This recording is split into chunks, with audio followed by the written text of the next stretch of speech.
Gave up a TV job to start a podcast. It's in your basement. If that doesn't scream midlife crisis, I don't know what does. It was Championship Sunday here in Indianapolis. What's the mindset then coming in as a defending champion? I want to win. No, I want to win. The young lady over my shoulder, Caitlin Clark. Not the best looking guy. And I don't think anyone's going to sit here and say, Matt Randazzo was really good looking. What has this last month, 2 months, 3 months been like for you? It's an important fan base for the Fighting Illini, is it not? It is. He turned 69 years young last week. He looked good, Coach. Oh, try it. Thank you.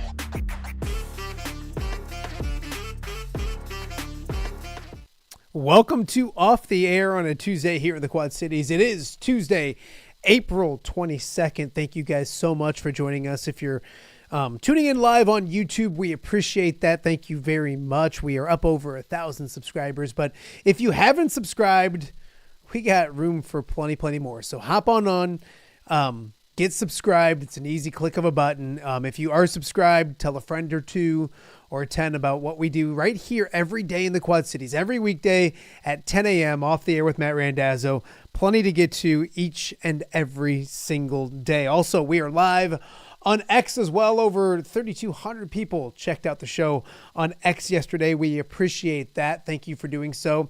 And also, I mention it every single day, but we're up on the podcasting platforms as well. So Off the Air with Matt Randazzo. If you're going for a run later today, if you are cutting grass, if you, whatever, working out, and you want to listen to the podcast, download us on any podcasting platform you can think of. Spotify, Apple Pod, you name it, Podbean, iHeart, you name it. We should be on every single one. If there's one that you use and you can't find us, let me know. We'll make sure we get on that one as well. But I think we've checked all of the boxes when it comes to that as well. Super excited about today's show.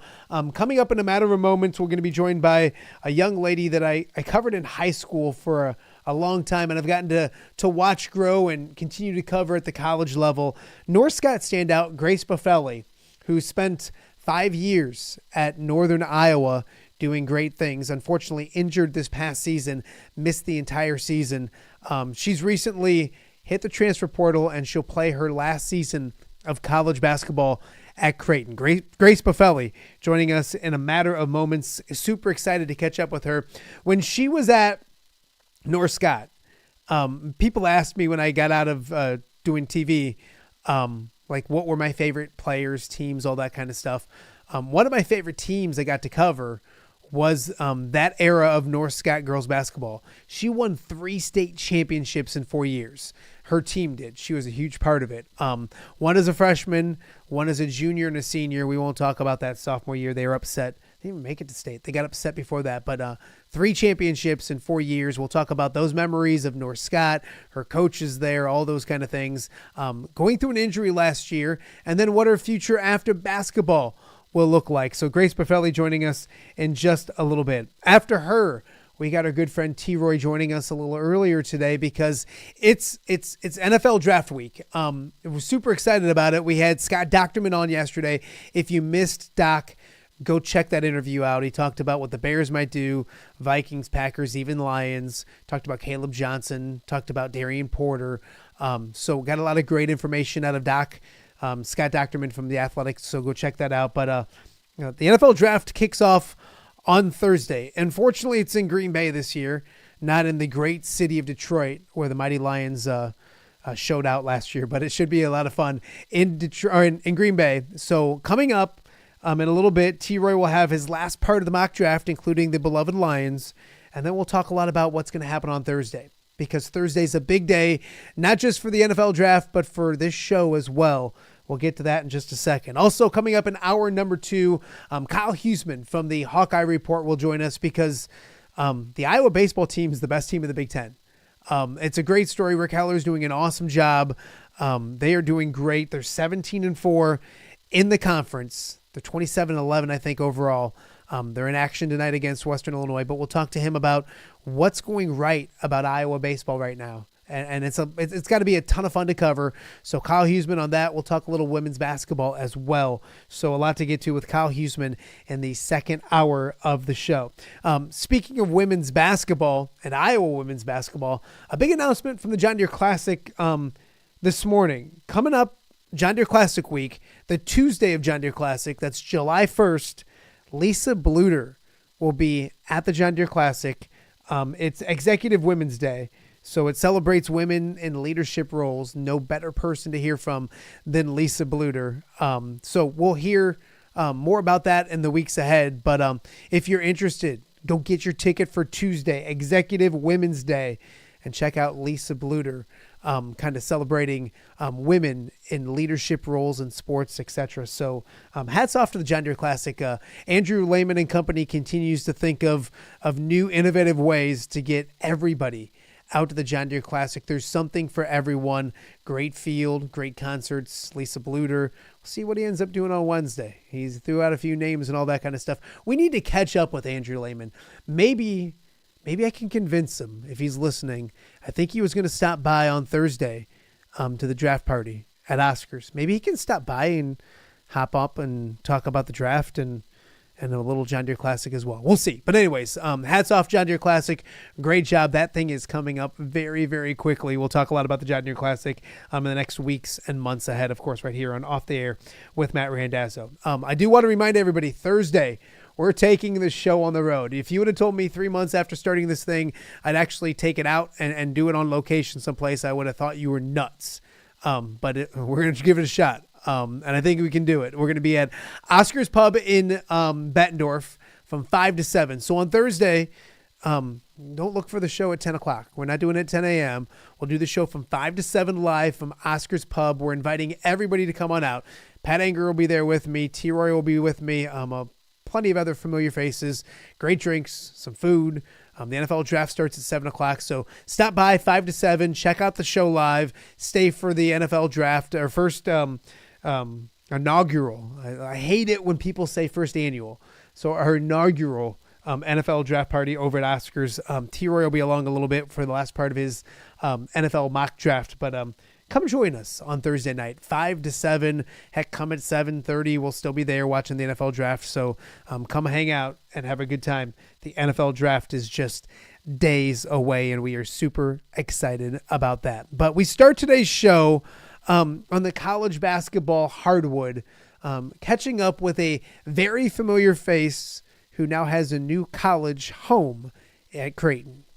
And joining me now, a familiar face here in the Quad Cities, a smiling face, Grace Boffeli joins us right now. Grace, first and foremost, thank you for doing this. I just got done talking before we started that your North Scott group was one of my favorite groups to cover in my 25 years of doing this. So thanks for taking the time. I appreciate it.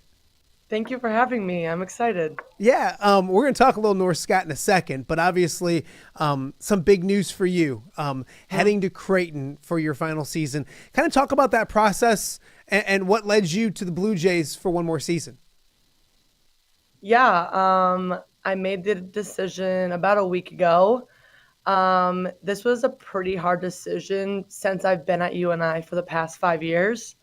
I had the COVID year, and then this past year I got hurt. So then I had another year of LD and change, but I think I'm ready for a change. And so when I decided to move on and look at my other options, I went on a few visits, and I had an amazing visit at Creighton. I love the coaches, the team. It is a really good distance from home. And so, next year I'll be at Creighton. I want to talk about Northern Iowa before we talk about Creighton, because I know you love it there. And unfortunately this year the injury happened.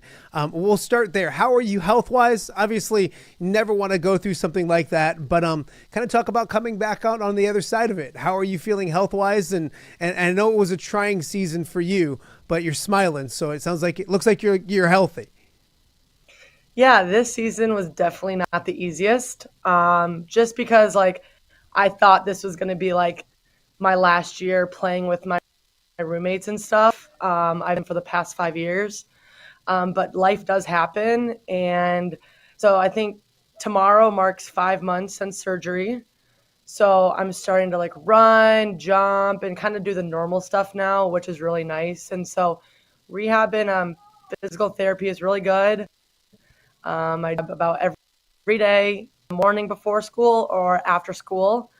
But yeah, this season has definitely like taught me lessons that I probably would have never thought I would ever learned. No, absolutely. Absolutely. Northern Iowa, you mentioned 5 years. That's a long time, young lady. And I know it was A a long time. special place for you. Was it bittersweet to make that decision? Because, and you mentioned some roommates that are moving on as well. Did it just work out timing wise where, it may be different faces and a chance for you to try something different? Or talk about that decision, because I'm sure it's got to be bittersweet in a way as well. Absolutely. UNI has been my home.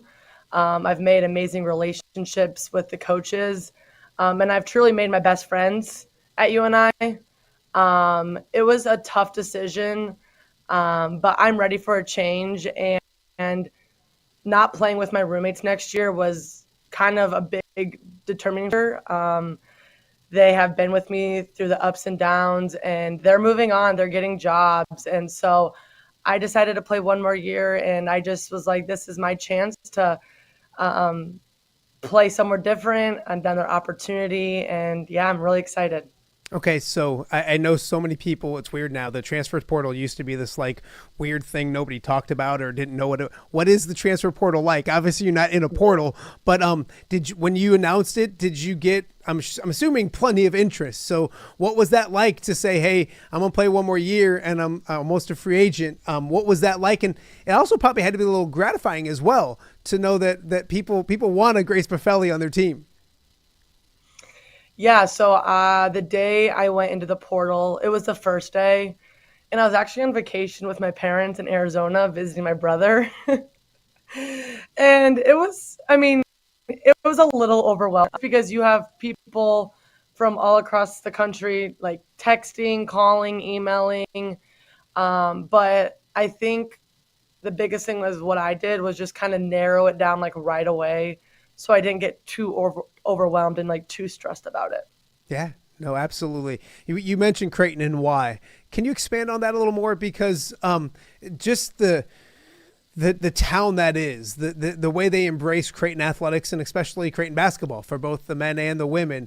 Can you kind of talk about why Creighton? I'm sure they stood out to you first and foremost early on. So actually, my head coach at UNI, Coach Warren, played at Creighton. Her jersey's like in the Hall of Fame, and like so she has a really close connection and relationship with Coach Flan at Creighton. And so I feel like UNI and Creighton have a really good relationship. We play each other every year. So I think this year we'll play out in Omaha. And so the coaches, like, they talk. And so when Creighton first reached out to me, it was exciting. It was a new opportunity. They play in the Big East. That's a lot of cool places that I could go visit. Play at. So then they were actually my last visit, and I'm really grateful I went there because kind of right when I got on campus, I was like, I could definitely see myself playing here and being here next year. Okay, so you'll be playing Northern Iowa next year. Have you thought about that yet? And you mentioned at Creighton, and I think that might be best. Have you thought about what that will be like going against that jersey, those girls, that coach, people that you know a lot? It's probably be a little emotional for you. Yeah, it will be emotional just because these coaches at UNI have helped me through so much, and I'm just super excited because the people on UNI, those are my best friends. I'm excited, but it'll definitely be a little emotional. Absolutely. Grace Boffeli joining us right now and Off the Air with Matt Randazzo. Grace, you're in a classroom. Excuse me. Getting me all choked up. You're in a classroom right now or at a school. I know that you'll be a teacher when all is said and done. Kind of talk about that and how excited you are to obviously basketball is still prevalent, but you see that future outside. Talk about being a teacher and what's that all about?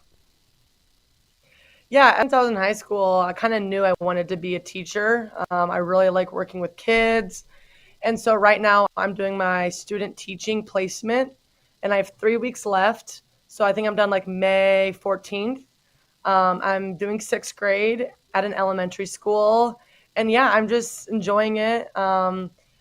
I like this age group. I love the school, and yeah, it's great. And I look forward to coming to school every day. I feel like as a 6th grader, if you were my student teacher and I knew you were a really good basketball player at Northern Iowa, I feel like I would be challenging you or talking crap or all that kind. Do any kids put 2 and 2 together and say, "Hey, I can beat you," or "What's it like playing," or all those kind of things? Oh my gosh, no, I'm joking. See? This past year, actually a few of my students came to a few of my games, even though I wasn't playing. They just came and like supported UNI, which was really sweet of them. And so sometimes at recess, we'll play basketball against each other and stuff. So we have a good time. And yeah, I just love this age group and super thankful for this opportunity. A few more for Grace Boffeli before we let her go. We mentioned North Scott standout, and yeah, 3 state championships in 4 years. And when you're doing it and you get interviewed and I interview you and all that kind of stuff, you're in the moment. So you don't know what it maybe means. When you now look back, maybe a little bit older, not old, but just a little bit older, when look back, 3 state championships in 4 years, what does that mean when you hear that? Looking back, first off, time went so fast in high school.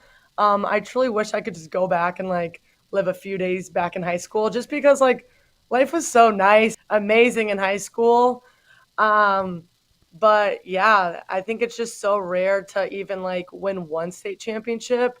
But the fact that like that core group at North Scott won 3 out of 4, it just shows that like all the hard work and like the dedication paid off in the end. And those girls, like I still talk to, and I'm just very thankful for all those memories that we shared together. It was a special group. Do you have a special memory or a special moment that stands out with that group? Obviously 3 state championships, it's like probably picking your favorite kid. Like it's hard to pick one of them, but is there a moment, maybe not the state championships, or it is, but what's that moment when you think of North Scott basketball and your career? What's the one that stands out? I think like the moment that really stands out is just our senior season, especially because we went undefeated. And it was just like we knew it was our last opportunity to play with each other since playing with each other since 5th grade. So I think it was just that like bittersweet feeling that like this is our last time to go out together, just go have fun and win it all. Yeah, it was awesome.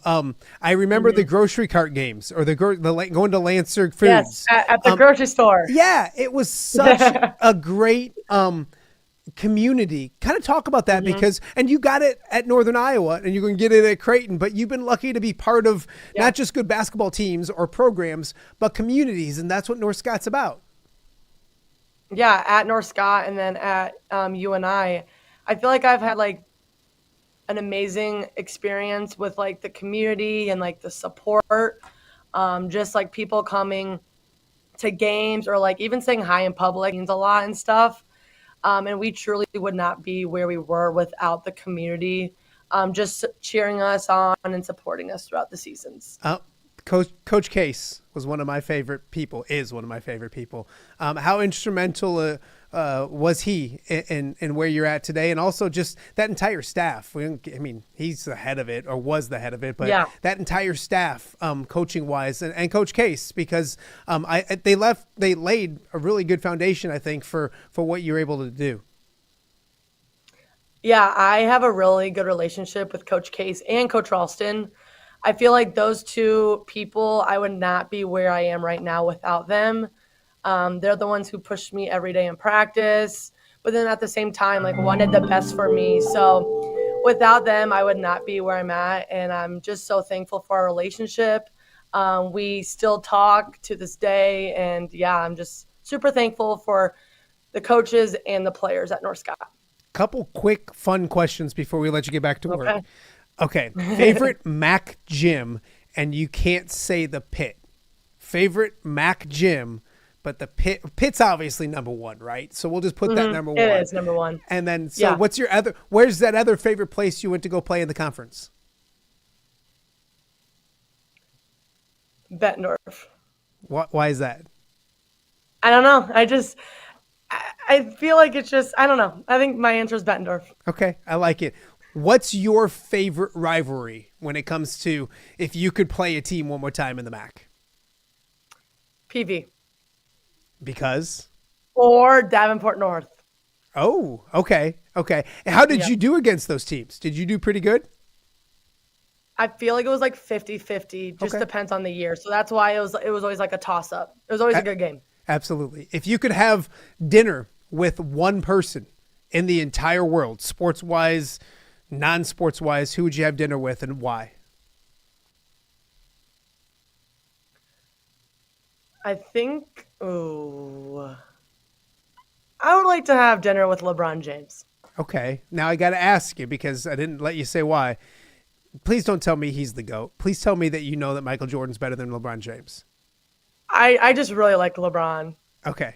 So I never said anything about the GOAT. Okay. I would just like to go get dinner with LeBron because he is a very good basketball player. Absolutely. A couple more Quad Cities wise. If you come back to the Quad Cities and mom and dad say, hey, let's go out to that favorite place that you got to hit up when you're back at home to eat. We're going to treat you to dinner. What's some of those places here in the Quad Cities that when you come home, you're like, I got to hit that up before I go back to Cedar Falls or now to Omaha eventually? Right. I love going to just like the Cabos in Eldridge, the Mexican restaurant. Okay. Yeah. And just getting like the chicken and rice. Yeah. I love it. And Whitey's for ice cream. That's got to be one. Okay, and then my last question for you, and I talked about it a little bit. We've had two big Quad City transfers go to Creighton. Do you know Owen Freeman? Have you met Owen Freeman? Soon to be not classmate, but a Creighton standout as well. I have not.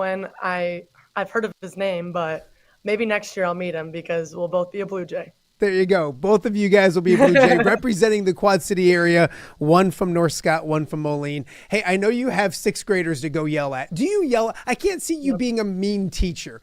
Are you ever a mean teacher? Sometimes if they don't stop talking, I might just be a little mean, but like I feel like my way to get that is be quiet and like I'll wait and I'll just be quiet and let them realize I'm not going to keep teaching until they're quiet. Yeah, I've covered Grace Boffeli for a long time. I've never seen you not smile. So I don't know if I want to see the strict side of Mrs. Boffeli or Miss Boffeli, what do they call it? Is it Miss Boffeli? Miss Boffeli or Miss B. Miss B. I love it. Well, hey, thank you for taking the time to do it. I know you're extremely busy. Stay healthy, get healthy, stay healthy, all that kind of stuff. You. And we'll be cheering you on at Creighton next season. Well, appreciate it, Grace. All right. Take care. That is Grace Boffeli, former North Scott standout, former UNI standout, and now heading to play basketball at Creighton next season. We got much more to get to on Off the Air with Matt Randazzo. We'll be back right after this.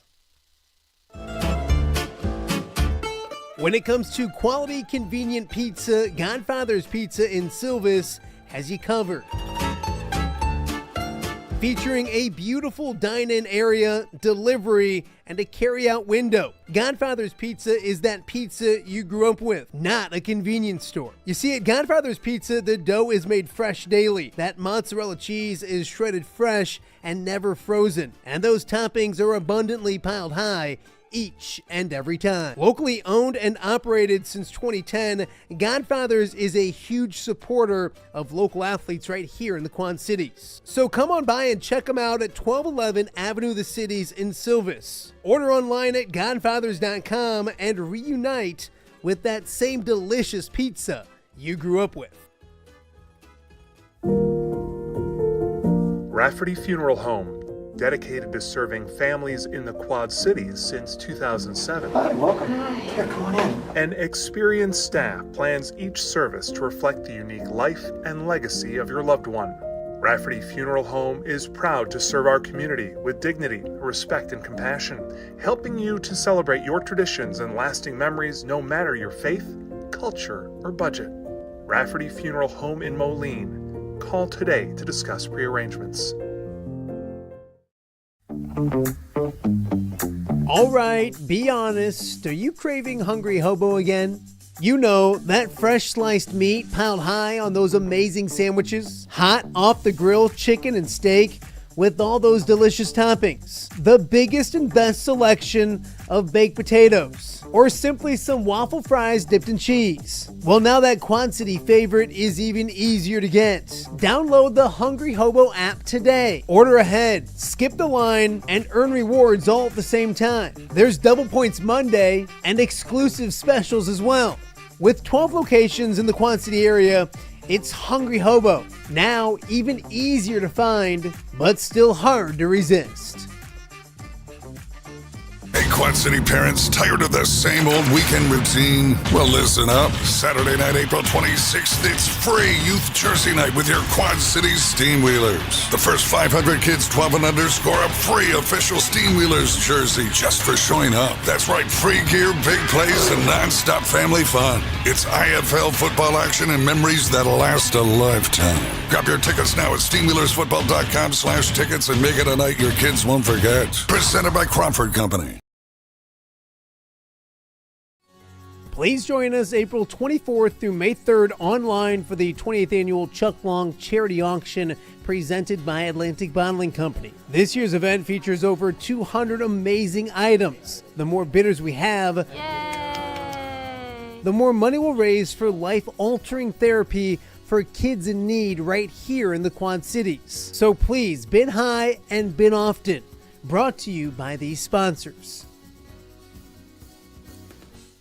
Welcome back to Off the Air with Matt Randazzo here in the Quad Cities. It's a Tuesday, April 22nd. Thank you guys if you're watching on YouTube or on X or wherever you're watching. We appreciate that. If you're listening on the podcasting forum later on, thank you for doing that as well. It's a big week. It's I love this time of year because you go back to back to back. You go Masters, you go the WrestleMania weekend and Easter. And you also go NFL draft. It's NFL draft week. We talked to Scott Docterman yesterday. If you missed that, go check that out. Great insight on Bears, Vikings, Packers, Lions. Also talked about it, I'm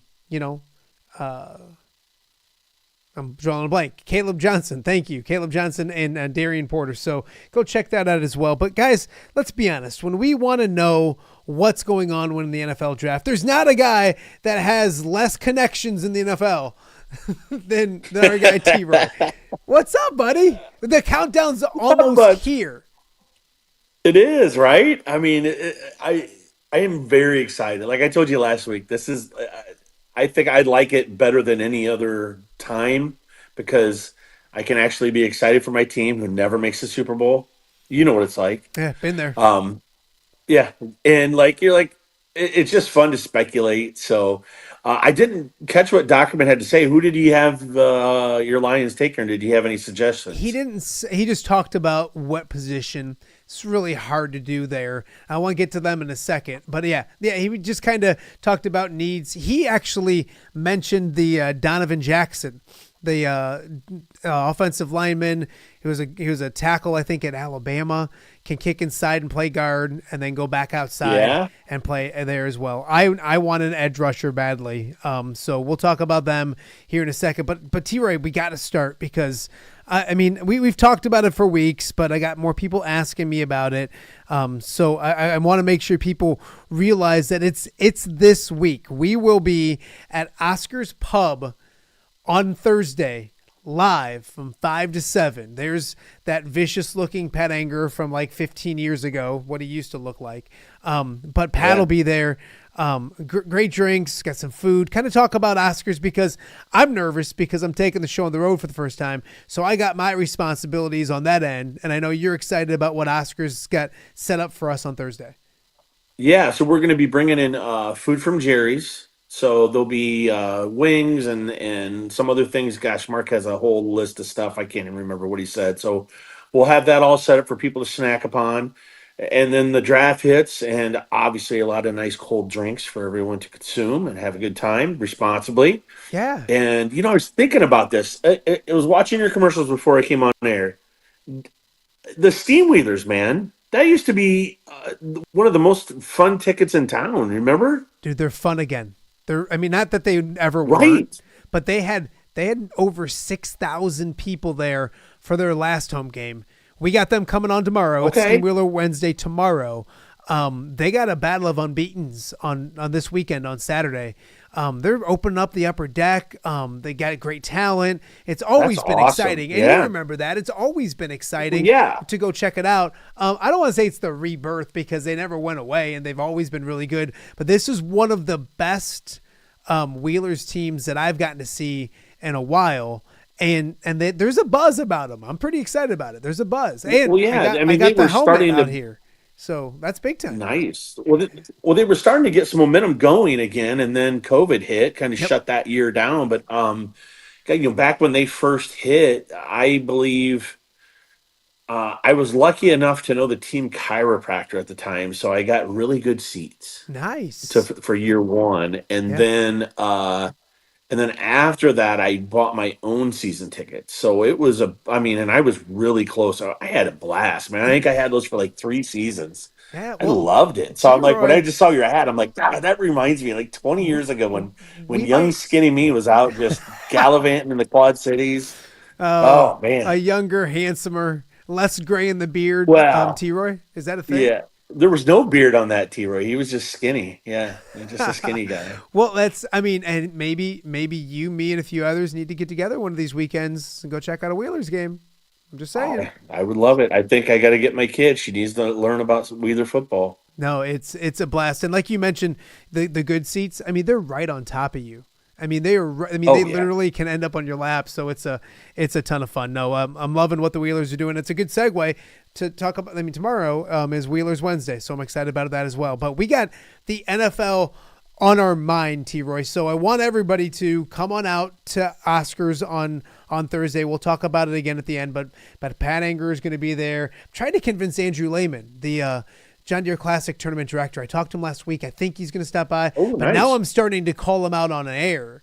So I think that would be cool as well. So so we'll have a bunch of fun and all that kind of stuff. But let's focus on the task at hand because we've been going through this boring NFL draft because we don't care about anybody but the Lions. But now the Lions are on the clock. And you mentioned it, T-Roy. Like, I love the draft because I'm a Lions fan. Like, this is the Super Bowl for me because for so many years they were a top 10 pick, a top 5 pick, a number 1 pick, all that kind of stuff.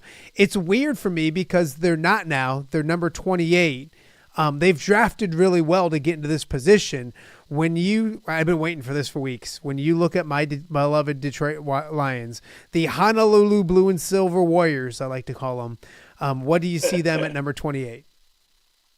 All right. So you said what you really want is an edge rusher. They also have needs at O-line and defensive line. I wavered back and forth on this for a long time, Matt, because there are some edge rushers out there, but I don't feel they're better than this guy. And when you see the Lions, they tend to get what I call Big Ten tough guys. You follow me? Yeah. The Jack Campbells, the Aiden Hutchinson, obviously. I think they're going with Kenneth Grant from Michigan, the D lineman. And he's an inside guy, correct?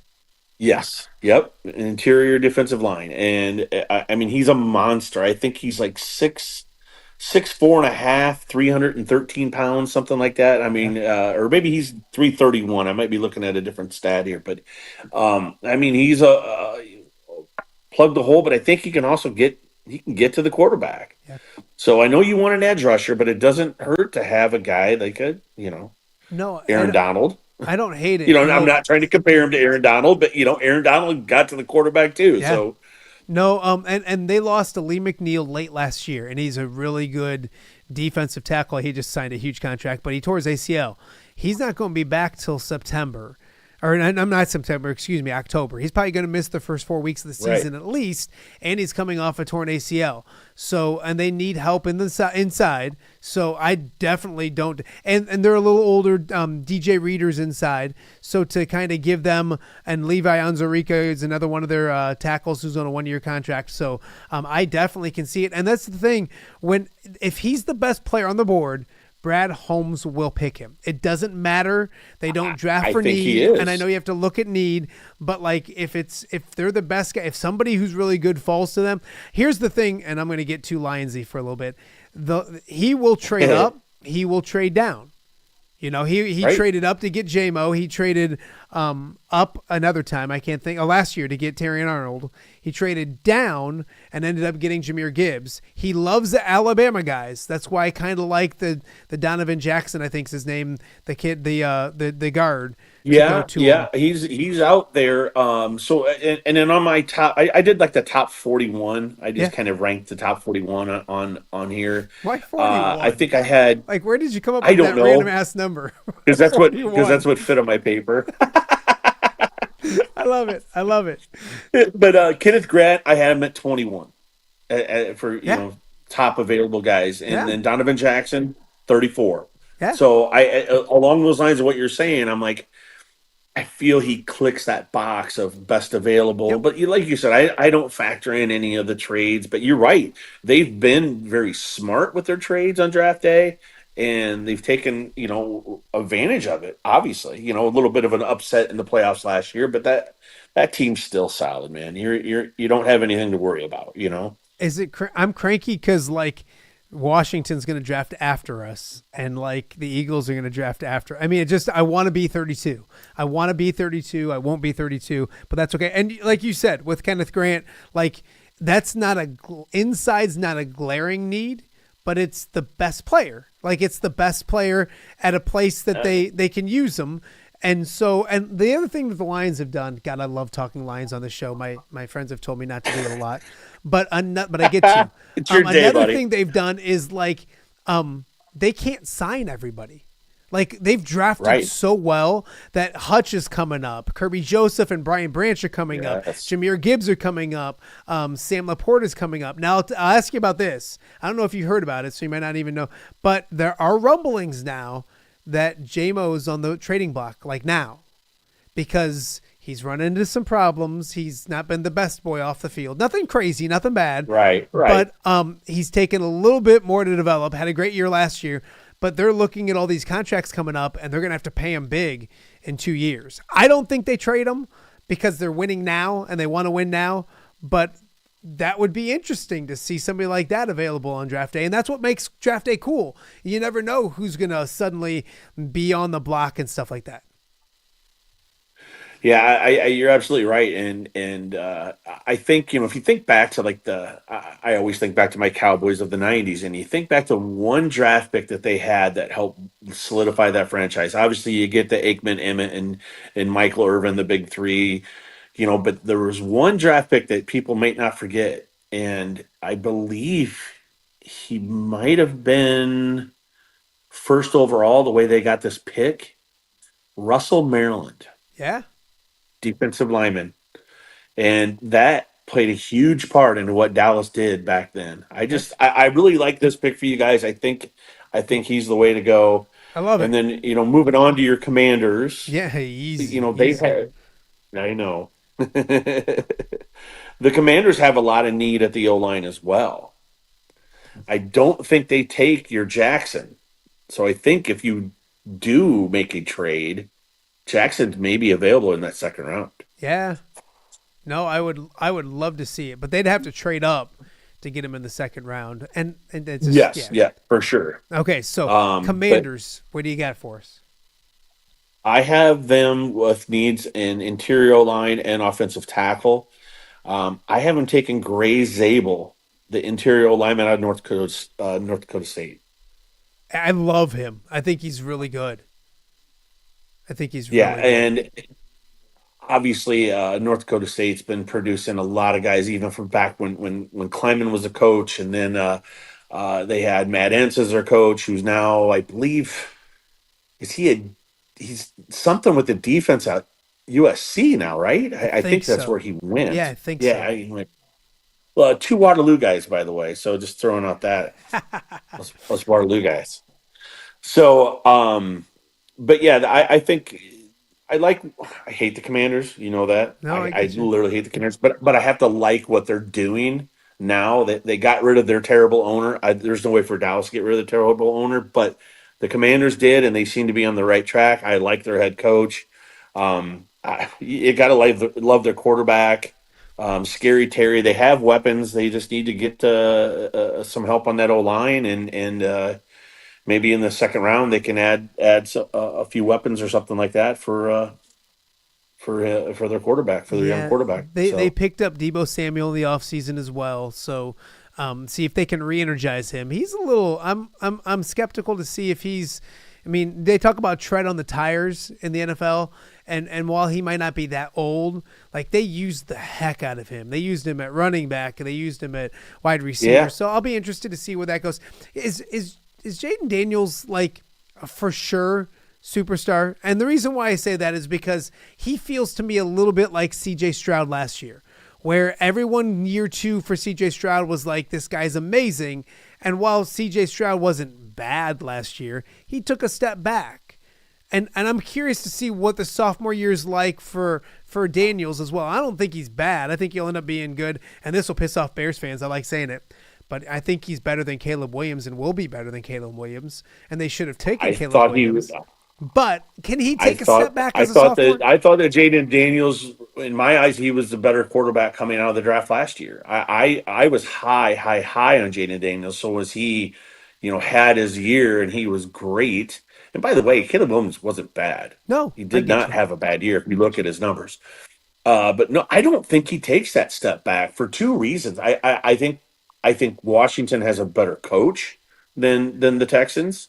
I think they definitely have a better offensive guy working with the quarterback. I just think there's too many things in place for what they did or what they accomplished to make it to the NFC Championship like that. The Texans weren't doing that. I don't care how good he was. He had a lot of healthy weapons, but you bring in Stephon Diggs. Probably a locker room issue a little bit with that guy. I don't see Deebo being like that. I think he just kind of got worn out a little bit in San Francisco. And I think he wanted to be more focal point of that offense than he was. Yeah. And like you said, they were using him for a lot of things. And then all of a sudden here comes, McCaffrey and Ayuk and all that. And he all of a sudden he went from being very much featured to not as much. And I think he wanted more of it. So I think the move to Washington is a breath of fresh air, and maybe Deebo becomes that other weapon, and they don't have to draft another weapon. Maybe they help themselves more defense. Who knows? But they definitely have upgraded in the offseason, and I think this is a good pick for them. No, so. I really do like it. They need the help up front, and this is the guy that at the Senior Bowl everybody fell in love with. I mean, he was, and usually that Senior Bowl darling ends up being pretty good. They usually come from a smaller school, such as this, right? And they go from man, I'd love to get them in the second round to oh crap, he's gonna be in top 20. So I think top 25. So I think getting him at this spot is a good value for Washington. The Buffalo Bills are on the clock next, and they got Josh Allen. They got so much on offense, but they remember last year they got rid of everybody. We mentioned Stephon Diggs left, and they got rid of him, and they said who's going to catch the football. They had guys step up. They got two good tight ends.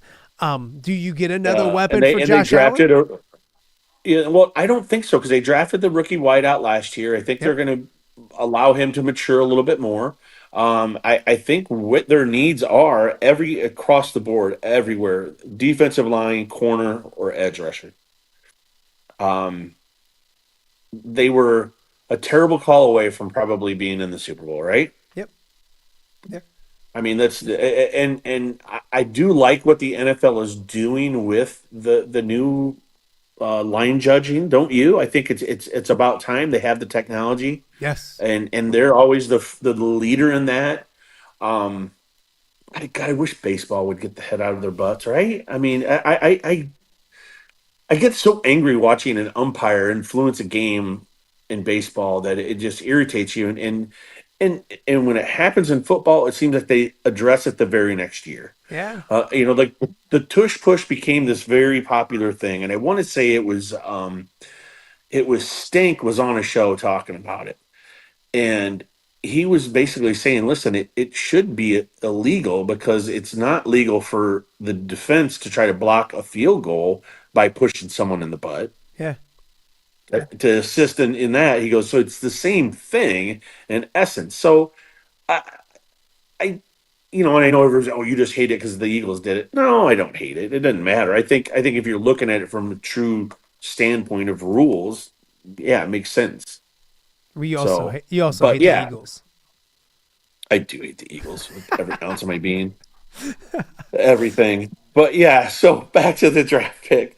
That being said, I think there's another really, really, really good defensive line prospect on this board, and that is Derek Harmon out of Oregon. Another monster of a dude. So much like what your Lions had drafted at Kenneth Grant. I think their sizes are very comparable. I think one's 6'4", the other one's 6'3". They're both 300 plus pounds, just giant dudes, and what these teams both need. So I know these are boring picks, but that's what happens when you get down to the 29s, 30s, and 31s, Yeah. right? You're just drafting best available, or somebody you can plug in and play right away, and gives you depth where you need it, which is on the O line or the D line. What I always say is these teams at the top are bad teams. They want to draft. They want to come out of a draft with like 3 starters, 4 starters, maybe 3 starters and 2 backups. They need that. If you're drafting in this area, you don't have a lot of openings for starters. Like as a Lions fan, I'm not used to this. I mean, at best case scenario, the Lions need a starter. Maybe 2. Yeah. And I'm talking about the whole offense and defense. Other than that, you're going to be developing. You're looking for the future, those kind of things. So, yeah, I mean, they're not sexy picks or anything like that. But and for the Bills, if you have that guy quarterback, you're good. You're fine. So work on the defense. Right. Keep adding to the defense because you're going to be okay as long as Josh Allen is your quarterback. The Chiefs didn't win the Super Bowl, and I'm really okay with it. I know you don't like the Eagles, but I mean, I'm okay with them drafting not 32nd. Where do they go here? All right. So, I mean, this is where I'm going to get weird on this draft because it goes against everything I have on notes. I got them down for offensive line needs. I got them down for defensive line needs. They are running out of weapons. They have 0 weapons. Yes. Kelsey, I'm sorry, is getting older. They have a wide receiver who probably may face more suspension / jail time. Yeah. That still hasn't been resolved. Yeah. And that's part of the reason why the Eagles teed off on Mahomes is because all they had to do is make sure he couldn't get the ball to Kelsey. Yeah. Right? No, absolutely. Andy Reid knows this. So this is a guy we talked about. I took him off a pick for the Steelers, and I'm putting him on a pick for the Chiefs. They're taking Luther Burden. They're keeping that boy close to home. And T-Roy, for that guy to go 31, talk about a value pick. Like, I remember watching SEC games this year, and they'd say Arthur Burden, possible top 5 pick, possible top 10 pick. I mean, you're looking at 31. You're gonna, and damn well it's them. It's the Chiefs. It's going to turn out great. Right. But yeah, you look at wide receiver. Yeah. Rashid Rice is still in trouble, right? Well, yeah. I mean, that was, I don't know if you remember seeing the footage, but that was right on the interstate somewhere in Dallas, I believe is where it happened. I think that's where he's from. Yeah. And it was a pretty serious accident, man. And they were driving like complete morons. It's like, I'm pretty sure he was drinking, right? They just couldn't catch him to prove it. Who was the wide receiver they got last year? Because he got in trouble too. Xavier Worthy. Didn't he recently just get in trouble?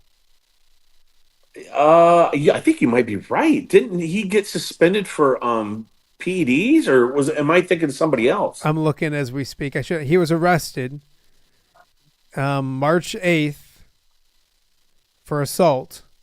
Arrested. Here's what we know so far. On Friday night, Chiefs wide receiver Xavier Worthy was reportedly arrested on assault. 21-year-old had a breakout performance, blah, blah, blah, blah, blah. Saturday morning, he was arrested down in Texas. It all happens in Texas. Assault against a family or household member.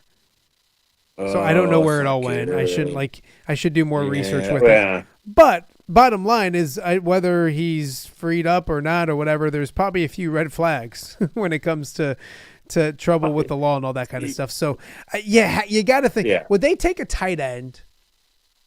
I don't know if there's one there, because don't you have Loveland and Warren gone? Yeah, I have Tyler Warren and Loveland already gone. Yeah, and I just don't think there's another talented one there. I just feel it's Burden, right? Yeah. No, if he's there, and they'll milk another year out of Kelsey. I think they get another year, and then Travis, and he gets married. You know who he's going to marry? Who's that? The woman that saved football. The woman that saved football, Taylor Swift. Man. Do you have an opinion on Taylor Swift? My daughter seems to love her, and my wife thinks that she's great. And I'm like, the music doesn't excite me or disappoint me at all. It's just literally not anything I like.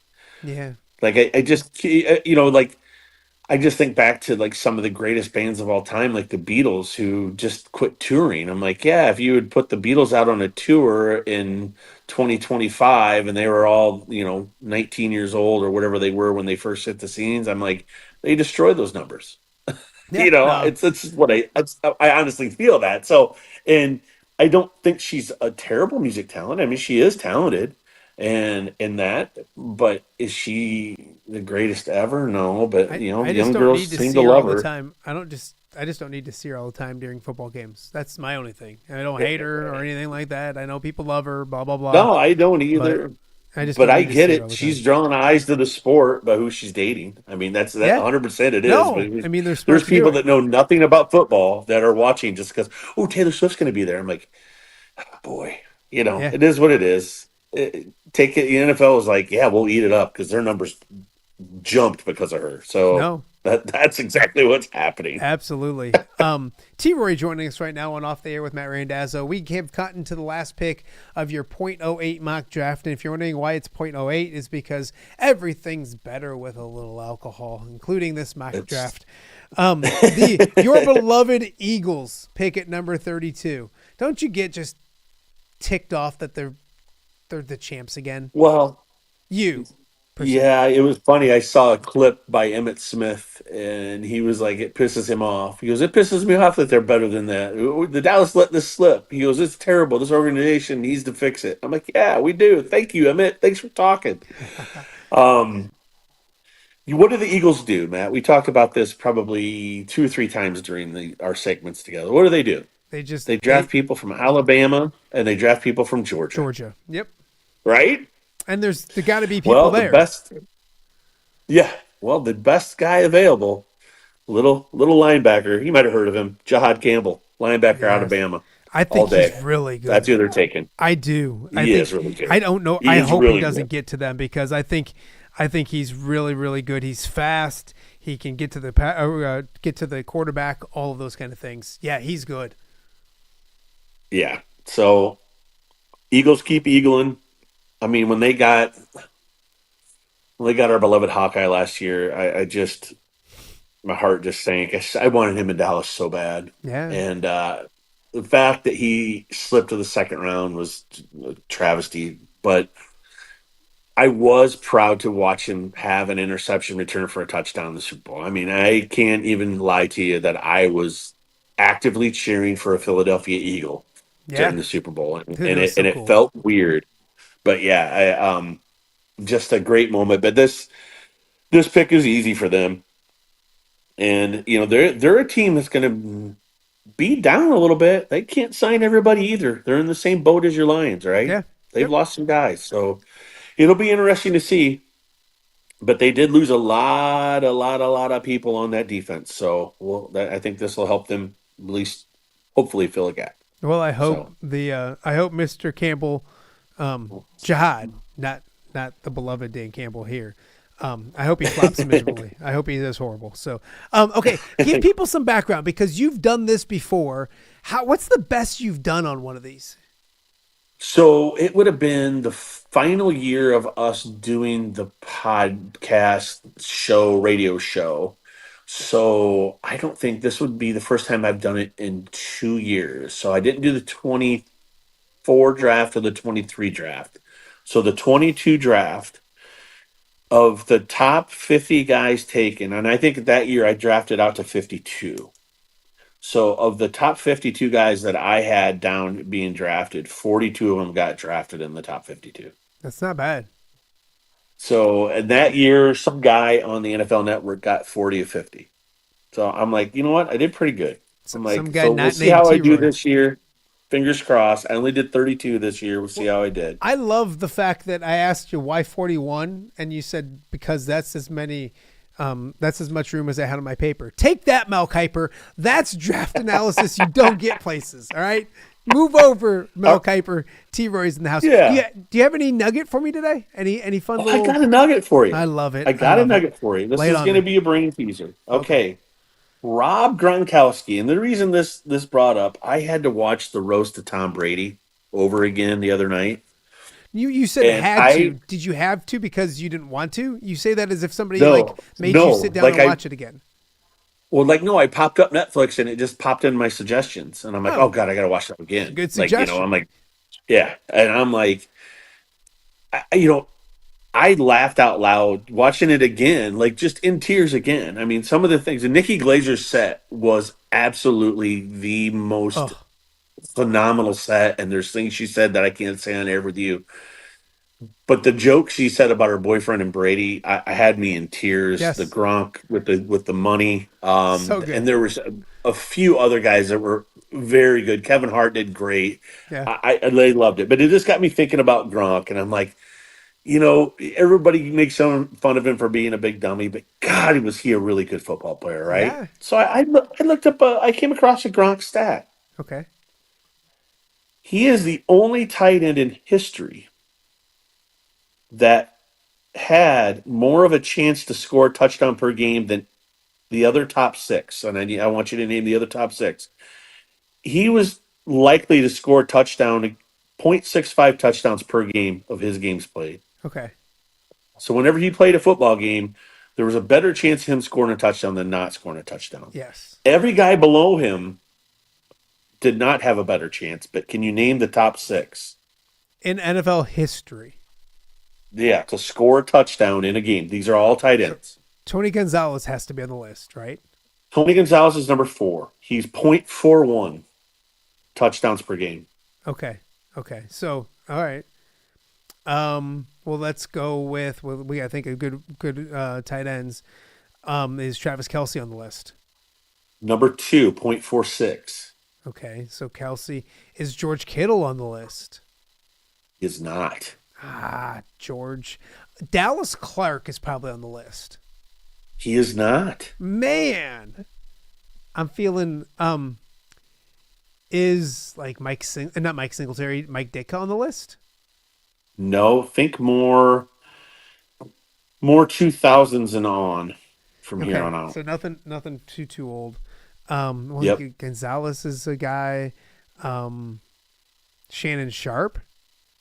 Shannon Sharp is number 5. Okay. 0.3. 0.30. So Gronk, and then it's Kelce, and then we don't have 3, and then we have. No, you don't have 1. Kelce is number 2. Gronk, I'm talking. Okay, below. 1 through 6. Kelce is 2 below. Yeah, I'm doing 6. Gotcha.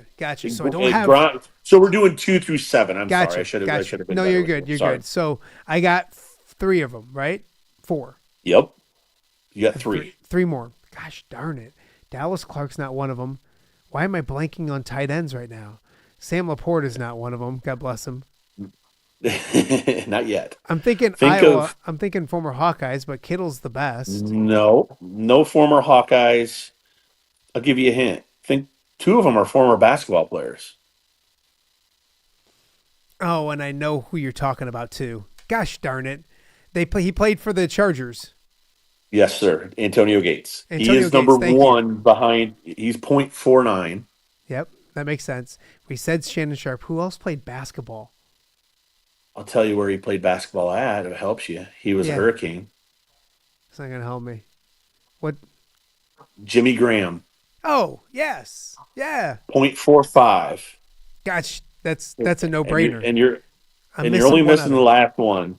You're only missing the last one. Give me a division. NFC East. Jason Witten. That's right. I 0.27. got you, Cowboy. I got you, That's you, right, Cowboy. baby. That's a good question. That's a really good question. Yeah. You should do a show, T-Roy. You should have a No. show. Go. I'll just come on and be with you every now and then. How about that? Hey, I love that. I love that. Okay, so we encourage people. We're going to talk about it all week, but Oscars is the place to be. We'll have social media stuff out there as well, but come stop by. You get off work at 5. It's as busy as can be over in that area. Everybody's over in that area anyways. So get off work, swing by, come on in, check out the show live. Pat Anger in the house. God knows what he'll say. Get some food, get some drinks. I'm planning on hanging out, watching the first round of the draft. So if you can't make it between 5 and 7, that's okay. Come after that. If you can't get there till, you got a kid with a baseball practice and it gets done at 7, take the kid home, come on out after that. So really looking forward to it. And later this afternoon, I get to come hang out and try to figure out where we're going to put all this stuff at. But I think we got a good thing going. Oh, yeah. We'll have to check it out. And everyone remember, we have like 5 million roundabouts out here. It's easy in, easy out. There's no waiting for a light. You're just in, out, boom. And just remember, when you're using a roundabout, everyone, you yield to your left. Yield to your left. It doesn't matter if no one's coming from your right. You yield to your left. Pretty That's simple. all you got to do, everyone. I'm just trying to help everyone out. You seem frustrated, T-Roy. Is this an issue? I'm just a PSA guy is what I am. I just try to help everybody. I taught my brother-in-law how to work a roundabout. I know it gets hard. I'm a POS guy, is what people say. So you're a PSA guy. I'm a POS guy. I guess it all adds up together. It all works out. It all gets there. Yeah, absolutely. So, well, T-Roy, I appreciate it. We will see you on Thursday, and I'll see you later today. I'll see you in a little bit, but I'm going to get this all put together, and we'll keep track during the draft to see how T-Roy does on his .08 mock draft. It's been fun. I'll see you a little bit later on today, and everybody will see you again on Thursday. Thanks, buddy. All right, brother. Thanks, man. See ya. All right, that is T-Roy from the old Don't Hassle Us, We're Local days. I got to get Jay on here to do – I should have had him do some wrestling stuff. It was a perfect opportunity, and I had so many people. People love the wrestling, so we'll get Jay in here real soon as well. Well, we've hit halftime here on the show. Coming up in just a little bit after the break, we're going to talk about the Iowa baseball program because the Hawkeyes are the best team in the Big Ten right now. They're fun to watch. And there's not anybody that I know, I really don't think on the beat, that does it better than Kyle Huesman from the Hawkeye Report. So we'll talk to Kyle about that and much, much more. You're watching Off the Air on a Tuesday right here in the Quad Cities. All right, be honest. Are you craving Hungry Hobo again? You know, that fresh sliced meat piled high on those amazing sandwiches, hot off the grill chicken and steak with all those delicious toppings, the biggest and best selection of baked potatoes, or simply some waffle fries dipped in cheese. Well, now that Quad City favorite is even easier to get. Download the Hungry Hobo app today. Order ahead, skip the line, and earn rewards all at the same time. There's Double Points Monday and exclusive specials as well.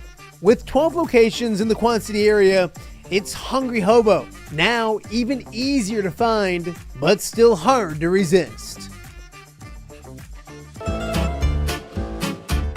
When it comes to quality, convenient pizza, Godfather's Pizza in Silvis has you covered.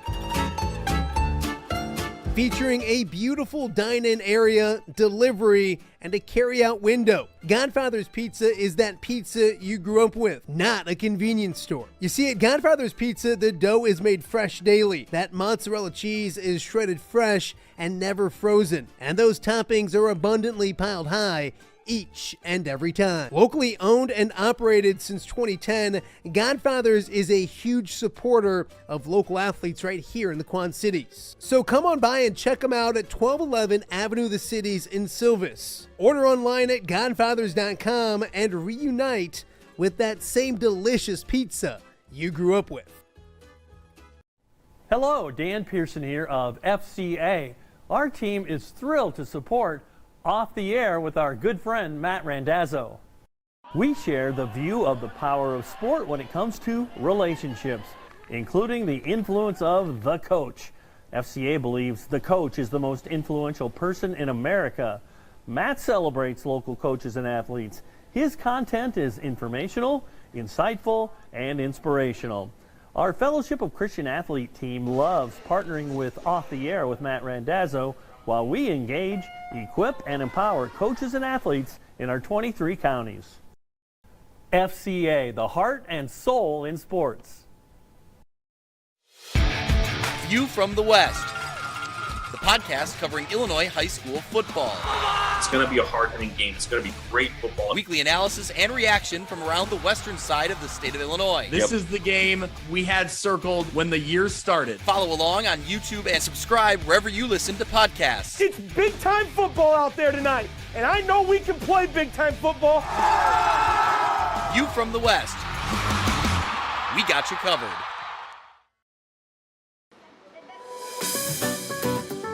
Are you looking for the Quad City's best chips and salsa?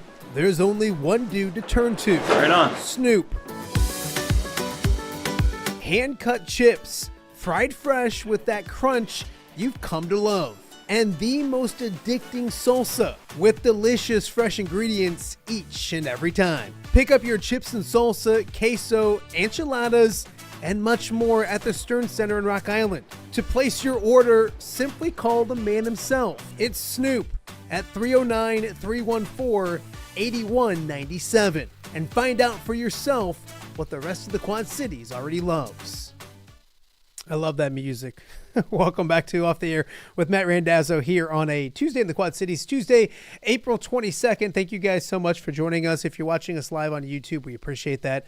Please hit the subscribe button as well. Also live on X, and of course, this will be up on all your podcasting platforms as well.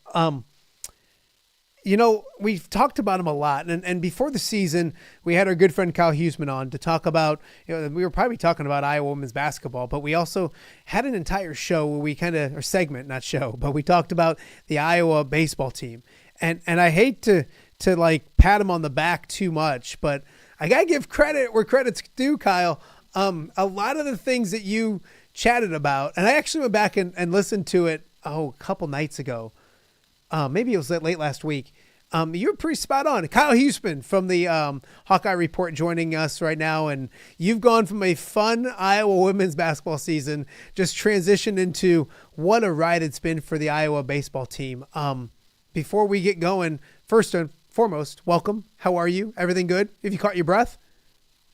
Yeah, I mean, I have, and thanks for having me on. And I'm actually glad to hear that you looked back at our first show to talk about, or when we talked about baseball, to get the evidence that I was right. I did not look back to see. I remembered some of the stuff that we talked about, but yeah, I would still say that this season is kind of went above the expectations that I had. But it is good to hear that you went back to check what I said. And I will say this: you didn't say they were going to be 17-4 at one point in the Big Ten. I don't think you had them winning the Big Ten, so I don't want to give you too many flowers. But what is it about this group right now? They're fun to watch. You can tell they're enjoying it. They've got to be fun to cover.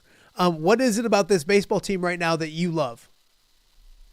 Yeah, I think, before the season, the thing that we talked about a lot was the offensive side. And we talked about some of the pieces that they lost, but we had a whole list of some of these transfers that came in, or maybe some of the younger guys that just hadn't gotten an opportunity at Iowa yet. And, the question wasn't if they were talented enough. It was the question of, if they were a transfer from like a Loras College, like Dan Rogers or Miles Risley from Kirkwood or some of the other transfers, can they do it at the Big Ten level? Can they do it at the D1 level? And some of those younger guys that were already on the team, are they ready to take that role in maybe their second or third year on the team? And the answer to most of them, if not all of them, has been yes. which I kind of hinted at before the season, was one of those where it felt like they had the pieces, but it was a matter of can they all fit together. And I thought, the way that they're playing right now could be the level that they would click on at about this point of the season. But they've been clicking on this level for several weeks in all of Big Ten play now. So I think as quick as it came together on the offensive end was more impressive than I thought it would be. But the pitching side, it has been impressive as well with the starting pitching. Kate Obermueller's been fantastic. Just had, his worst start of the season against Michigan. But up until that point had been pretty phenomenal. He's still in the running for Big Ten Pitcher of the Year. But the whole starting rotation with Aaron Savory and Reese Buter, they've got to be, the most consistent starting rotation in the Big Ten, in my opinion. And the bullpen has continued to work and has done enough for them to be super successful in the Big Ten. But yeah, it's been impressive to see them get to 17-4 and kind of grind through the early first few weeks where things weren't going their way. But yeah, this team is playing really good baseball right now, and this is the time of year that you want to be playing good baseball. Yeah, Kyle Huesman from the Hawkeye Report joining us right now. Rick Heller is an amazing person. He's an amazing coach, and I know you've gotten to know him covering this beat as closely as you have. How important is he to all this? And it's kind of a duh question, but he really seems to push the right buttons, put things together. Iowa, we talk about a lot of Iowa coaches on this show, whether it's Ferentz or now McCullum and Jensen, all that. Rick Heller's as good as it gets, isn't he? Yeah, and I think it's such an interesting question because Iowa for baseball, maybe some of the other sports it's a little bit different, but Iowa for baseball is in such a unique position with where they are location wise. With there is no Iowa State, there's no UNI, there's no Drake, so it's just a little bit different setup. They're in the northern part of the country, so it's harder to get recruits to come to Iowa, whether it's transfers or players out of high school. Just because, with basketball, you play indoors, and with football, football weather is football weather. You can't play baseball in the snow, and you can't do it outside in the winter in Iowa. So it's a little bit different for Rick Heller from a recruiting standpoint. And I've said this on a number of occasions that I think Rick Heller, similar to what I would say with like a Matt Campbell at Iowa State, just feels like the perfect guy for that job. That not anyone can come in and win at Iowa State for football, and not anyone can come in and win at Iowa for baseball. So I think Rick Heller is just kind of that perfect guy for the Iowa job. You could bring in any of the SEC coaches that they talk about all the time. I don't think they would be able to come in and do consistently what Rick Heller is able to do, just because it's such a unique situation with, like I said, the recruiting, with the weather, with the scheduling that has to go on, with the facilities, the way that it's set up. And I just think that Rick is kind of that perfect guy for the job, that native Iowan that his whole life, he coached at Upper Iowa, he coached at UNI, he coached at Indiana State, which is a similar situation as well, just at the mid-major level. He knows what it takes to win in this area of the country, and he's been doing it for years at Iowa. And this year is one of those where things have come together for him. And this is what I say would be the typical Rick Heller team, that one that they're flying under radar before the season, but then you hit that back stretch and it's like, wow, they're that team that surprises everybody, and all of a sudden they're near the top of the Big Ten standings. This year's team is kind of that team that I felt like it could be, that one that sneaks up on you and just is that typical Rick Heller team. Kyle, you look at the standings, and Iowa is holding off the Pac-12 right now. There's UCLA, Oregon, USC, and Washington are those next four behind them. How do they hold off those four teams, everybody else, and kind of get to the finish line here? Yeah, I think, going into last week, that Michigan series on the road was really important just because it was a big RPI opportunity with where Michigan sat in the standings. But it felt like, if Iowa could go get 2 out of 3, that would be significant because UCLA was playing Oregon. And Oregon went and got 2 of 3 at home against UCLA. So that helped Iowa, made it tougher for UCLA. And Iowa to get that third win on Sunday and sweep Michigan was huge because now Iowa sits 2.5 games clear of UCLA. They sit 3 games clear of Oregon. Iowa still has to play Oregon, but UCLA still has to play at USC. They still have Penn State. They do have Illinois on the road. So with Iowa, with the clearance that they have right now, just kind of stick to what they've been doing, which is win series. If they can go beat Indiana 2 out of 3, go beat Washington on the road 2 out of 3, they'll go into that last weekend against Oregon, in first place still. So Iowa has done enough work through the first, 7 weeks of their Big Ten schedule, where they're in a position where they don't have to, you don't go into the Indiana series saying we have to sweep to stay in the race or anything like that. They're atop the standings, so they just have to continue to win series and force a UCLA or force an Oregon to do more than they normally would have to win a title in that spot. It had a UCLA won the series against Oregon, it would have been a little bit different because UCLA could just pick up a sweep and maybe clear or close that gap even if Iowa got 2 out of 3. But I thought as important as Iowa's sweep over Michigan was, Oregon getting 2 of 3 from UCLA helped to give Iowa that extra game of room. But I think the way it's setting up right now, and again, Iowa has to go out and take care of business, and UCLA is certainly good enough to sweep a team. But I think the way it's setting up, Iowa's going to have a chance to clinch a regular season title in Iowa City that last week of the season against Oregon. Yeah, you look at it, Kyle, and they got to go to Washington, and that's going to be no easy task. But even if you go and hold serve there, don't get swept, but maybe win 2 out of 3 or at least get one. You're setting up for how fun May 15th, 16th, and 17th could be because you'd have everything that you want out in front of you and able to go get, and you get to do it in your home stadium, on your home field with fans around. I know they don't want to look too far ahead. We get to because we're media dorks. That could be a really fun weekend in Iowa City. Yeah, and the week before they get Oregon State, who's currently number 3 in the country. That's going to be out in Des Moines, so there's going to be a chance for some big crowds out there. I just mentioned to someone, I think it was last week, because obviously they had great crowds against Nebraska. I think they had almost 2,700 for that Saturday game against Nebraska. With the new setup, with the clubhouse being built where it is along the fence at Duane Banks, I don't know if they can fit many more people.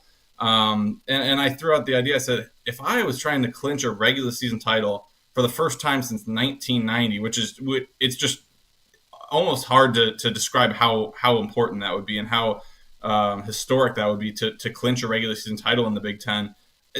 I could see a scenario where they would have to turn people away at the gates and say, "Hey, we can't fit any more people." That Nebraska game on that Saturday, I was being told people were just sitting in the aisles of the stands because there were no seats left. So. Like you said, it's looking ahead a little bit. They still got a couple of series before it gets there. But like I said, it's trending in that direction where Iowa could potentially clinch the regular season title on a Friday or a Saturday of that weekend even.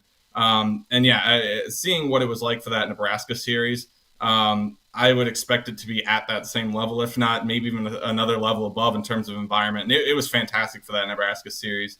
Going back to just the whole Rick Heller thing and how he's kind of built this program up, because they weren't good. It was a bad program before Rick Heller got here. For the fans to show up like they did against Nebraska, if it built to that moment where, Oregon, who's been a really good team in the Pac-12 the last few years, that team that's been contending for super regionals, whatever, in the NCAA tournament, for that to be the team coming to town, it would be just a huge moment for the program. So it's one of those where you are rooting for that moment because it would be really cool to see that at Duane Banks Field. Kind of a moment that not many people expect out of a team like Iowa. National people, I should say. I think people in Iowa think that it's possible, but I think national people will realize how big that would be for Iowa to potentially host Oregon in that moment. But yeah, the environment would be crazy. I think Duane Banks is an old place, and we always joke about the press box coming down. I mean, if Iowa clinched a regular season title, that place would be going crazy. Well, it's funny because people talk about the Sweet 16 drought, and that's a thing. But, 1990, my God, Kyle, I was 11 years old. I'm 45 years old. That's a long time since they've won a conference championship, so it'd be really cool to do. Can you feel the buzz? And you do a great job covering it, and there are Iowa baseball fans out there, and then there's the casual fans that, oh, cool, Iowa's playing. Can you feel more of those casual fans kind of buying into this team? Because I've felt it. I've had people ask me, hey, you got to talk more about the Hawkeyes on the show and stuff like that. I never thought that, Iowa baseball would be a thing that would be a must-talk-about kind of thing. Can you feel the buzz? Can you feel the excitement behind this program? Yeah, I think the first thing you said there is, a pretty solid Iowa baseball fan base. And this is my 5th year covering the team. It's always been there, at least on our message board on our site. There's been a pretty solid fan base of people that are there that support Iowa baseball. But yeah, I think, a couple of years ago when they made the NCAA tournament, obviously anytime any program at Iowa makes the NCAA tournament, people, turn their attention to it a little bit. But yeah, I think a couple of years ago you saw it. And then last year, before the season started, there was a lot of excitement. Obviously, it didn't pan out last year with the way the season went. But as this season has gone on, every single week, I put out those game threads on Twitter and I post updates for the games. As we've gone on, every week that's gone by, and Iowa gets another series win, or they get another series sweep, or they grow that lead in the Big Ten by another half game or whatever it is in the standings over UCLA. It seems like every game thread, the updates start getting a few more likes. I started the season where I would score a run in a game, and 3-4 people would like, oh, Blake Guerin hit a home run. I'm just tweeting that I was, I'm tweeting an inning over. Reese Beater tallied a 1-2-3 inning, and it's getting 10, 15 likes. Every tweet out there. So I think there is a little bit more attention, and obviously when I was 17-4 in the Big Ten, there is going to be that attention. But yeah, as the season has gone on, they've continued to win more games, and the NCAA tournament talk has started to heat up, and the Big Ten regular season title talk has started to heat up a little bit more. People are starting to pay attention more, and this is a team that deserves attention. 17-4 in the Big Ten is not an easy feat. But yeah, I can certainly see the buzz that's starting to pick up. And like I said, a couple of weeks ago, the crowds that showed up for the Nebraska series was pretty obvious that fans are pretty bought into this team. The Hawkeyes play tonight against Western Illinois. They played last week. Who was their midweek game? Was it Bradley? Yep, they had Bradley last week. I heard the plate umpire was awful. You were there. I heard Don was terrible.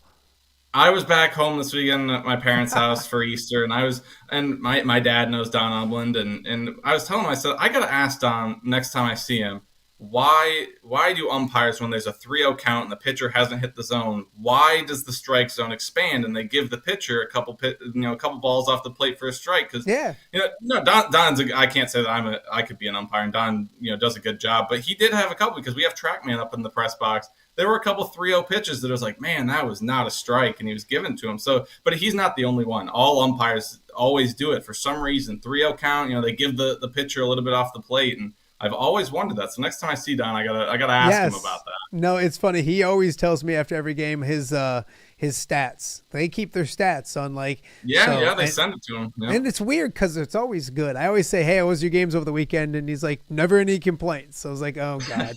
So no, we love Don. I do want to, Kyle Huesman from the Hawkeye Report joining us right now. I do want to talk a little Iowa women's basketball. First thing I just wanted to throw out to you, because I don't know how you've seen it, but the John Deere Classic announced today.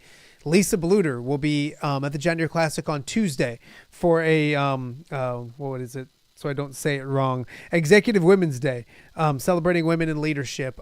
Somebody that you got to cover for a long time. Great connection, great idea, just to get her, and obviously also a former St. Ambrose coach. A good thing, a great marriage right there between the John Deere Classic and somebody a good deal, Lisa Bluter. Yeah, Lisa's great. I loved covering her and her teams, and really cool to see her go out and kind of do some other things like that. I've heard some things here and there that she's really kind of enjoying taking the step back and being able to do some of those other things that you can't do when you're a head coach of the program. I know she's taken some trips some places. I've seen her show up on multiple podcasts and things like that. So it seems like she's having a pretty good time with retirement.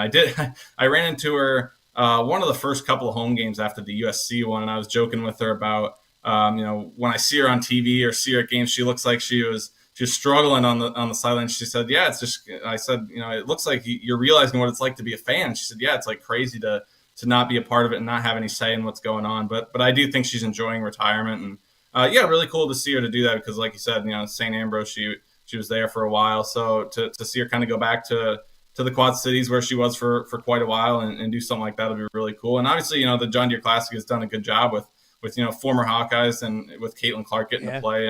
Was it last year that she played, or 2 years ago? 2 years ago. And play at the John Deere Classic, and now with Lisa Bluter. So really cool to see Lisa do that. Absolutely. Iowa women's basketball has not gotten that transfer yet. And Tommy and I talk, and the Hawkeye men have gotten 2, and it's still not enough for fans. Are fans anxious about adding somebody soon to this mix for Iowa basketball next year? Yeah, I think so. Just because there's been a couple of people that have visited, there have been a couple of names that have been thrown out there, and Iowa hasn't gotten them. So anytime that, and it happened with the men's team when a couple of those first guys started to commit and they weren't to Iowa. Obviously people are going to get a little anxious. I still think they're going to land someone at some point. I know Jan wants to. I think she was just on a show last night and said that she feels like they're still going to be able to get a point guard. But she also did mention that if they don't get 2-3 transfers, whatever they're looking for, she does feel good with the team that they have right now. So I still think they're going to add a guard. They're still looking for maybe a small forward. I think that's what she mentioned as well last night. But yeah, when you miss out on the first couple of those names, fans are always going to get a little anxious. And I think maybe I talked with Tom, or I don't remember if I said it on here. The men's side, there's always more publicity about people in the portal, who they're talking to. So on the men's side, it's a little bit easier to relax, I guess, when there's 30 names out that the men's team has been talking to, and you miss on a couple. There's still more out there.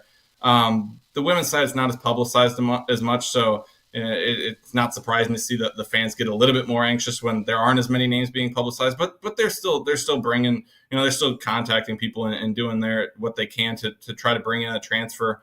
And like I said, they're still looking to get a point guard, which I think is going to happen at some point, and still looking for maybe some small forward help. But yeah, I think the fans are really anxious, and it's just kind of I would say this: a few years ago, now the Iowa women's basketball fan base has always been really solid, but the last few years, with some of the fans that are coming in, I guess it's better to have that anxious feeling, right? And people talking about it and wondering what's going to happen next, instead of maybe 5-10 years ago when I'm like, if they get one, they get one. That just speaks to the excitement about this program and the people that have started to support it now. But it's been different because the last few years I had so many people coming back. Kate and Gabby and Caitlin, felt like they came back every year for like 10 years. So Lucy was really kind of that one big portal ad, and sometimes people just assume that it is that easy, and it's not. So we'll see what happens. I still think they're going to add a transfer or two, but when you miss out on your first couple of options, it's not surprising to see the fans, get a little nervous about things. Yeah, that's why they're fans. They're fanatics. They get to do those kind of things. Last one for Kyle Huesman before we let him go. May 4th is going to be pretty busy in Iowa City, and then, of course, the baseball team's out in Washington. But people are starting to look ahead at Caitlin Clark coming back to Carver Hawkeye Arena. We'll talk a lot about it coming up next week as well, but things are coming quickly, and that's going to be a special day as well. Yeah, it'll be really cool. I think, just to have that experience with Caitlin coming back to Carver one more time, it's just kind of a special thing because we've seen it a couple of times. I think South Carolina the Aces played a game at South Carolina last year in the preseason. So, and I think that maybe the Sky are playing somewhere this year. Is it LSU? I don't remember. But to see Caitlin come back and get one more game, even though it is a preseason game, it'll be cool. And for the fans to pack Carver one more time for Caitlin, and maybe it'll happen again somewhere down the line that they'll play another game in Iowa City. But I think it'll just be really cool for her to come back and in that Fever uniform to be able to play at Carver again. And really, I mean, a lot of Iowa fans have become Fever fans because of Caitlin. So the people that maybe haven't gotten to a Fever game in Indianapolis, or maybe they have in other locations, to see them and see some of those players that are on the roster, some of those new players, because this is going to be a very good team. As much it is about Caitlin coming back to Iowa City, it'll be cool to see some of those other players like the Lexi Holes and the Kelsey Mitchell, some of them be at Carver and get to play a preseason game. So it'll be really cool. I will say I'm not happy with the time change. It was supposed to be like 6 the first time. It gets put on on ESPN, and now it's at 3. And baseball, like you said, is at Washington. That game's at 1. So it'll be what I did a couple of times during the season, where I have to watch a baseball game at Carver, which I thought I was done with. But yeah, it'll be all right. But yeah, not super happy with the time change, because I thought I was going to be able to watch baseball and then sneak over for it. There's a lot of people watching this going, "Oh, poor Kyle. He's got to watch Caitlin Clark at Carver Hawkeye." While it's an okay problem to have for sure. And I will say this too, Kyle. I have already invested some of my wife's hard-earned money on the Fever winning the WNBA championship. That's how good I think they're going to be. Yeah, I mean, it's going to be interesting. I think what are they, second or third in odds? I haven't looked. What did I jumped on them before that. I was well ahead of the curve. Okay. But they've definitely skyrocketed up, especially after the free agency. Yeah, I mean, the free agent moves were fantastic. They went out and did what they needed to do. I mean, obviously to make the playoffs last year and her first season was pretty impressive. But then they went out and added the players that make them have that ability to take the next step this year. And yeah, I mean, I'm excited to watch. I guess, getting to cover Caitlin was cool at Iowa, but now that she's in the WNBA, I can kind of just sit down and watch games and watch the Fever play. So it's kind of fun to have that fan side of things, and I'm excited to watch the Fever this year. Like I said, I think they do have a team that can at least contend and get past that first round. Obviously they lost in the first round last year, but to get past that and make a deeper run this year, I think they can absolutely do that. And certainly excited to see what Caitlin does in her second year. Obviously, you go through some of the bumps of your first year in the league, and I think she learned a lot. And excited to see what she did over the offseason to make herself a better player for the league. He's our favorite part of the Hawkeye Report. He's the face of the Hawkeye Report, and he's the best looking guy at the Hawkeye Report. No offense, Dennis and everybody else. But Kyle, we appreciate it. Enjoy May 4th. Enjoy this run with baseball. You're signed up. You're in for the guy Randazzo, I heard. Are you guys going back? Oh, yeah. I've what is this, my third or fourth time I think this it's year? your turn for the hole-in-one. I think it's your turn this year. I mean, I don't know about turn. I mean, if it is, fantastic. I would love to get a hole-in-one. I don't know about turn or anything, but yeah, that was certainly really cool to see Dennis do that last year.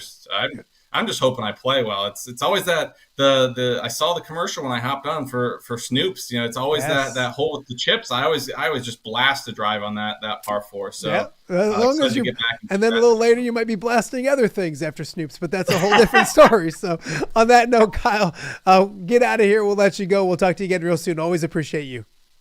Yeah, thanks for having me on the show. All right, Kyle Huesman from the Hawkeye Report joining us to talk about the first place Iowa baseball team. Think about that. It's been since 1990 that the Iowa baseball team has won a Big Ten championship. That could very well happen this year. So we'll be monitoring that. We got one more quick break to get to, and then we'll kind of wrap up today's show, talk about what's ahead this week and a little bit more. We'll be back in 30 seconds right here on OTA.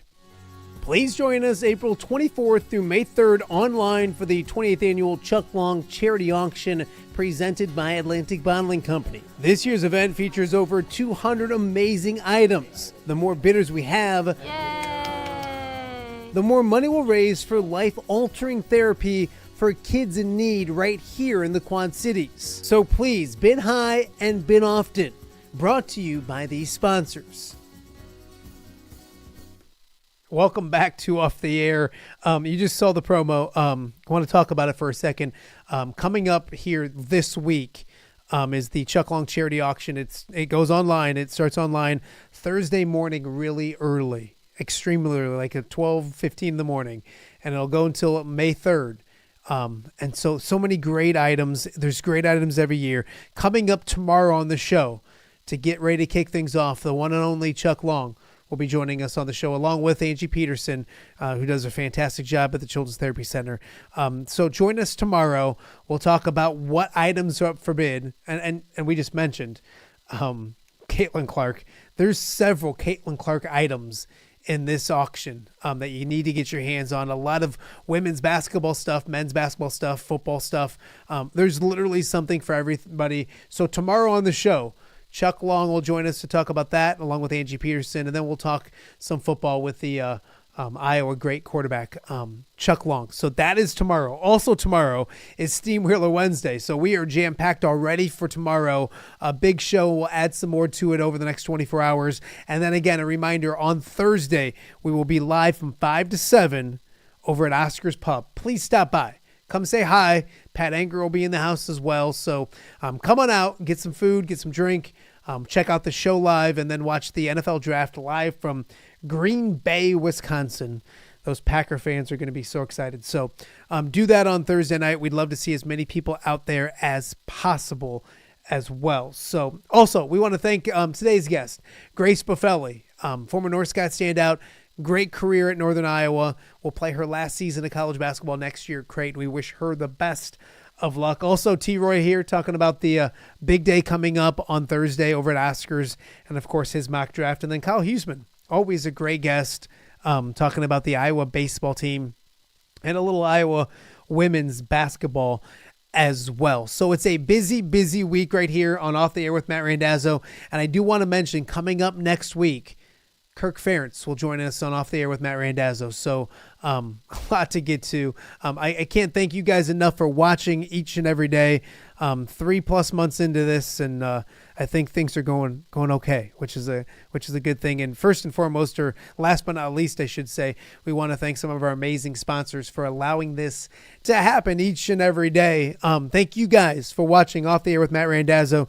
We'll see you guys back here tomorrow, and hopefully we'll see you out and about on Thursday at Oscar's Pub for the show live on Thursday. But we'll see you back here tomorrow on Off the Air.